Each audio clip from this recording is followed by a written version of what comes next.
सत्यागम्यकराब्जोत्सान् पञ्चाशत्वर्षपूजकान् सत्यप्रमोदतीर्थार्यान् नौमिन्यः स्मरातान् श्री సత్యాత్మతీర్థస్వామి శ్రీపాదగురుభ్యో నమః.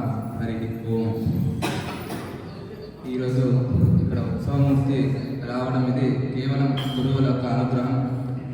ఆ ఉత్సవమూర్తిలో స్వాముల వారు ఎన్ని రోజులు పూజ చేసి ఆ పరమాత్ముని యొక్క సన్నిధానాన్ని ఆ ప్రతిమలో ఉంచారు. ఆ మూలమూర్తిలో ఏదైనా భగవంతుని స్వరూపము, తర్వాత భగవంతుని యొక్క గుణాలయం ఉన్నాయో అన్నీ కూడా ఈ ఉత్సవమూర్తిలో ఉన్నాయి. మనం ఈ ఉత్సవమూర్తిని ప్రతి భానువారం లేదా ప్రతి సంవత్సరానికి ఒకసారి బ్రహ్మోత్సవం లేదా అనేక కార్యక్రమాలలో ఉత్సవాన్ని చేస్తుంటాము. ఆ ఉత్సవాన్ని చేసే సమయంలో మనలో ఎలాంటి చింతన ఉండాలి అంటే, ఆ ఉత్సవమూర్తిలో పూజ చేసేటప్పుడు కావచ్చు, వేరే టైంలో కూడా మన లోపల ఎలాంటి చింతన ఉండాలి అంటే, ఆ ఉత్సవమూర్తిలో ముఖ్య ప్రాణదేవుడు, ఆ ముఖ్య ప్రాణదేవుడు ఎటువంటి వాడంటే మన అందరినీ వాళ్ళ లోపల ఉంచుతున్నారు. మనము ముఖ్య ప్రాణ లోపల వారిలో ఉన్నాము.